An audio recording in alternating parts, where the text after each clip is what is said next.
হাসতে দৌড়ারে বোন সিরা পইরা যাবে যেইভাবে দৌড়াইতেছো মনে হচ্ছে না বাংলা ছবির ভিলেনের পিছনে তারা করছে সেইভাবে দৌড়াইতেছো। আরে এত জোরে দৌড়ানোর কি দরকার আছে বোন? তোর ওইগুলো সিরা পইরা যাবে, তো ওজন রাখতে পারবো না রে বোন, আস্তে দৌড়ারে ভাই।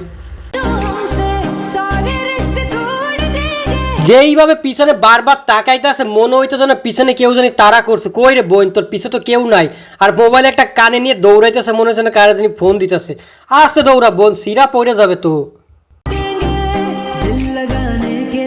আরে ভাই ভিডিও তো অন্যভাবে বানানো যেত না কি? যেইভাবে দৌড়ায় দৌড়ায় ভিডিও বানাইতেছো তো পাবলিকের ঘুম আরাম করে দিয়েছো, তো পাবলিকের অন্য কিছু দৌড়াবেন একটু পরে। এখন তোর দৌড়ানো দেখা বোন।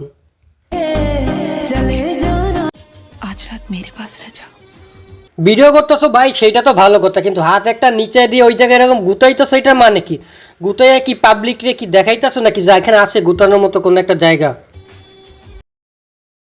হাত একটা নিচে দিয়ে রাখার কারণ কি? হ্যাঁ আমি তো বুঝলাম না। হাত একটা উপরে সেটাও ঠিক আছে, আর একটা নিচে দিয়ে গুতায় রাখার কারণ কি? আমার আর আমার স্বামীর ভালোবাসা দেখা কিছু লোকের জলে। তোমার স্বামীরা তোমার ভালোবাসা দেখে পাবলিকের জ্বলে না, পাবলিকের রাগ হয়। যে এরকম নষ্টামি ঢলাঢলি করো, সমাজটা নষ্ট করতেছে, এতে পাবলিকের রাগ হয়। তবে কার জলে ওইটা বলতাম না, কার জলে এইটা বলার দরকার নেই। যে এইভাবে নষ্টামি করো, ঢলাঢলি করো স্বামীর নিয়ে, ক্যামেরা একটা অন করে, আরে ভাই এটা তো ক্যামেরা অফ করে গিয়ে কর না রে ভাই, মানুষটা মানা করে না। ক্যামেরা একটা অন করে যেইভাবে ঢলাঢলি কসলাকসলি শুরু করে দিছো, জায়গা মতন জলে। হয় রে বোন, সত্যি কথা বলছো। তোমাদের ভালোবাসা দেখলে পাবলিকের সত্যি জায়গা মতো জ্বলে, পাবলিকের সত্যি জায়গা মতো রাগ হয় তোমারে। আরে বোন যেইভাবে ঝাঁকাইতেছে আর যেইভাবে লোডতেছে, তো রাস্তায় সিরাপ পড়ে না যায়, ওটা তো সমস্যা। যখন রাস্তায় যদি সিরাপ পড়ে যায় তাহলে তো পাবলিক নিয়ে যাবে রে বোন, তখন তো ব্যবসার ক্ষতি হয়ে যাবে রে তোর বোন।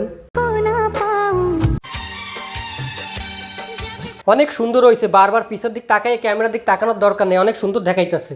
বারবার পিছে তাকে দেখানোর দরকার কি? পাবলিক দেখে বলে দেবেন যে কেমন হয়েছে। আরে ভাই তুই গেছস সুইমিং পুলে গোসল করবি, তা না কইরা তুই পিছনে একটা পাতায় দিয়ে হাতটা চোষ পাবলিকে দেখাইতেছ।